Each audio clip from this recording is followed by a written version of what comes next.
நீங்கள் பார்த்துக் கொண்டிருப்பது AJK டிவியின் புதுவை மாலை. வணக்கம். தேர்தலில் போட்டியிட வாய்ப்பு கிடைக்காதவர்கள் தொடர்ந்து காங்கிரஸில் நீடிக்க வேண்டும் என்று பாராளுமன்ற உறுப்பினர் கண்ணன் வேண்டுகோள் விடுத்துள்ளார். இது தொடர்பாக அவர் கூறுகையில், காங்கிரஸ் கட்சியில் பல பேருக்கு தகுதி இருந்தும் கூட்டணி கட்சியோடு ஒத்துப்போக வேண்டிய பொது நோக்கத்திற்காக பலருக்கு போட்டியிட வாய்ப்பு அளிக்க முடியாத நிலை உருவானது. அதில் சில பேர் சுயேட்சையாக போட்டியிட மனு செய்துள்ளனர். சிலர் போட்டி வேட்பாளர் என சொல்லப்படுகிறது. அவர்களை நான் கேட்டுக்கொள்வதெல்லாம், யாராக இருந்தாலும் இதோடு அரசியல் முடிந்துவிடவில்லை.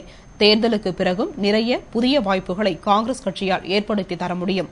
எனவே கூட்டணி கட்சி வேட்பாளர்கள் வெற்றி பெற வேண்டும் என்ற நல்ல எண்ணத்தில் கோபதாபங்களை ஒதுக்கி வைத்துவிட்டு எல்லாவற்றையும் மறந்து காங்கிரஸில் தொடர்ந்து நீடிக்க வேண்டும். அப்படி மனு செய்திருப்பவர்கள் உடனடியாக வாபஸ் பெற்று காங்கிரஸ் திமுக கூட்டணி வெற்றிக்கு பாடுபட வேண்டும். அவர்கள் உணர்ச்சிக்கு நாங்கள் அளிக்கும் மதிப்பையும் மரியாதையும் உணர வேண்டும்.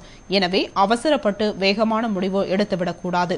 பொறுமையாக இருந்தால் சட்டமன்ற உறுப்பினர் பதவிக்கு போட்டியிட வாய்ப்பு கிடைக்காதவர்களுக்கு இதைவிட நல்ல வாய்ப்பு கிடைக்கும் நிலை உருவாகும். காங்கிரஸில் யாரையும் பழி வாங்குவதற்கோ மோசம் செய்வதற்கோ இடமில்லை. சோனியா காந்தி இதை அனுமதிக்க மாட்டார். புதுவை மாநிலத்தின் மீது அக்கறை கொண்ட கட்சி காங்கிரஸ் என்பதை யாராலும் மறுக்க முடியாது. எனவே காங்கிரஸ் திமுக கூட்டணி வெற்றிக்கு பாடுபட்டால் அது எல்லாருக்கும் பயன் உள்ளதாக அமையும். எனவே எனது கோரிக்கையை காங்கிரஸ் நண்பர்கள் ஏற்றுக்கொள்வார்கள் என்ற நம்பிக்கை உள்ளது. இன்று மாலை அவர்களை நேரில் அழைத்து பேச இருக்கிறேன் என்று கூறினார். சொந்த கோபதாமல் இருக்கத்தான் செய்யும். சீட்டு கொடுக்கவில்லை என்றால் கோபதாபம் வருவது இயற்கைதான். அதை ஒரு தவறாகவோ, அதை ஒரு பெரிய பாவமாகவோ, அது பெரிய இழுக்காகவோ சொல்ல முடியாது. பாதிக்கப்பட்டவர்களுக்கு அது வருத்தம் இருக்கும். அவர்களெல்லாம் நான் மிகுந்த பணிவோடு அன்போடு கேட்டுக்கொள்வேன். நீங்கள் எந்த தரப்பினராக இருந்தாலும் எல்லாவற்றையும் மறந்துவிட்டு காங்கிரஸில் நீடிக்க வேண்டும்.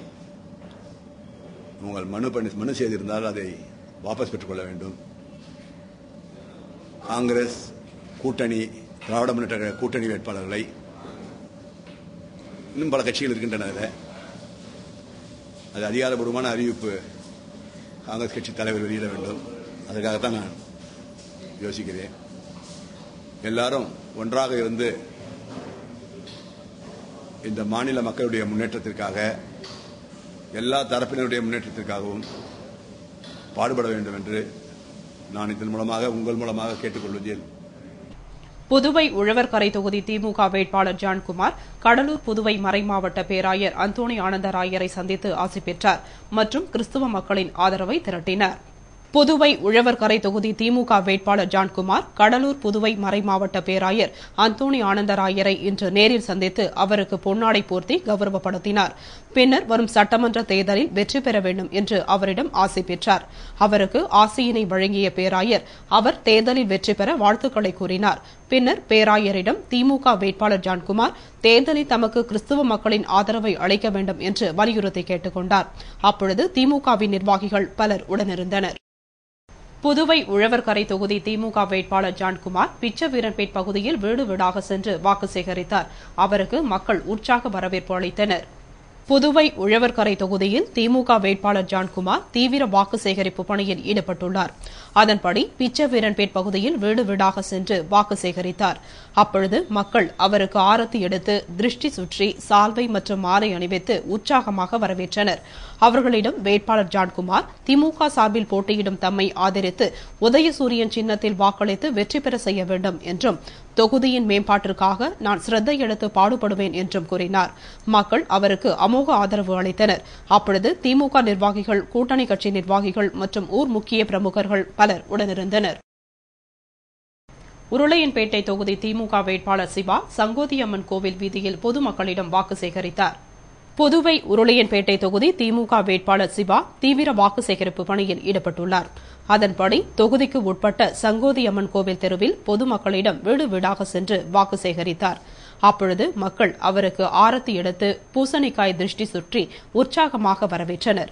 அவர் தன்னை ஆதரித்து வாக்களித்து தேர்தலில் அமோக வெற்றி பெற செய்ய வேண்டும் என்று கேட்டுக் கொண்டார். அப்பொழுது கவுன்சிலர் சக்திவேல், வட்டார காங்கிரஸ் தலைவர் ரகுமான், அகன், மதனா, தளபதி, கழக தொகுதி செயலாளர் தைரியநாதன் மற்றும் நிர்வாகிகள் பலர் உடனிருந்தனர். புதுவை தாகூர் கலைக்கல்லூரி வளாகத்தில் தன்னார்வ ரத்த தான முகாம் மக்களை தேடி வரும் சொகுசு ரத்த தான ஊர்தியில் நடைபெற்றது. புதுவை தாகூர் கலைக்கல்லூரி வளாகத்தில் ஜிப்மர் ரத்த வங்கி, தாகூர் கலைக்கல்லூரி மற்றும் புதுவை எய்ட்ஸ் கட்டுப்பாட்டு சங்கம் சார்பில் சொகுசு ரத்த தான ஊர்தியில் தன்னார்வ ரத்த தான முகாம் நடைபெற்றது. இந்த ஊர்தியில் ரத்தத்தை சேமித்து எடுத்துச் செல்லவும் அதற்கு தேவையான அனைத்து உபகரணங்களும், வசதிகளும் மற்றும் குளிர்சாதன வசதியும் உள்ளது. முகாமில் 70 மாணவர்கள் மற்றும் திரளான பொதுமக்கள் கலந்து கொண்டு ரத்த தானம் செய்தனர். புதுவை காங்கிரஸ் பாமக தொகுதி உடன்பாட்டில் புதுவை மாநில காங்கிரஸ் தலைவர் ஏ. வி. சுப்பிரமணியன் மற்றும் பாமக மாநில செயலாளர் அனந்தராமன் கையெழுத்திட்டனர். புதுவையில் காங்கிரஸ், திமுக, பாமக மற்றும் விடுதலை சிறுத்தைகள் கூட்டணி அமைத்து தேர்தலை சந்திக்கின்றன. இதில் திமுக, விடுதலை சிறுத்தைகள் ஆகிய கட்சிகளுக்கான தொகுதி உடன்பாடு ஏற்பட்டு வேட்பாளர்கள் அறிவிக்கப்பட்டனர். ஆனால் பாமக, காங்கிரஸ் இடையே தொகுதி உடன்பாடு ஏற்படாமல் பேச்சுவார்த்தை நடந்து வந்தது. இந்நிலையில் காங்கிரஸ் மற்றும் பாமகவின் இடையே தொகுதி உடன்பாடு ஏற்பட்டு பாமகவிற்கு 2 தொகுதிகள் ஒதுக்கப்பட்டுள்ளது. இந்த தொகுதி உடன்பாட்டில் காங்கிரஸ் அலுவலகத்தில் புதுவை மாநில காங்கிரஸ் தலைவர் ஏ. வி. சுப்பிரமணியன், பாமக மாநில செயலாளர் அனந்தராமன் ஆகியோர் முதலமைச்சர் வைத்தியலிங்கம், மத்திய இணையமைச்சர் நாராயணசாமி முன்னிலையில் கையெழுத்திட்டனர். அதன்படி மணவெளி தொகுதியும் மண்ணாடிப்பட்டு தொகுதியும் பாமகவிற்கு ஒதுக்கப்பட்டுள்ளது. தேர்தலை முன்னிட்டு அரியாங்குப்பம் மற்றும் அதன் சுற்றுப்புற கிராமங்களில் பணிபுரியும் போலீசாரின் ஆலோசனைக் கூட்டம் நடைபெற்றது. புதுவை அரியாங்குப்பம் தனியார் திருமண மண்டபத்தில் தேர்தலை முன்னிட்டு அரியாங்குப்பம் மற்றும் அதனை சுற்றியுள்ள கிராமங்களில் பணிபுரியும் போலீசாரின் ஆலோசனைக் கூட்டம் நடைபெற்றது. கூட்டத்திற்கு எஸ்பி தெய்வசிகாமணி தலைமை தாங்கினார். கூட்டத்தில் இன்ஸ்பெக்டர்கள் வரதராஜ், அங்கப்பன், யுவராஜ், சிவசுப்பிரமணியன் மற்றும் உதவி ஆய்வாளர்கள், தலைமை காவலர்கள், காவலர்கள் கலந்து கொண்டனர். கூட்டத்தில் கிராம பகுதிகளில் உதவி ஆய்வாளர் மற்றும் தலைமை காவலர் உட்பட 210 பேர் தேர்தல் பணியில் ஈடுபடுவார்கள் என்றும், ஒரு தலைமை காவலர் மற்றும் காவலர் 24 மணி நேரமும் பணியில் இருப்பார்கள் என்றும், பதற்றமான வாக்குச்சாவடிகளுக்கு கூடுதலாக போலீசார் பாதுகாப்பிற்கு போடப்படுவார்கள் என்று தெரிவிக்கப்பட்டது. மேலும் தேர்தலின் பொழுது பாரபட்சமின்றி நடுநிலையோடு நடவடிக்கை எடுப்பது குறித்து போலீசாருக்கு அறிவுறுத்தப்பட்டது.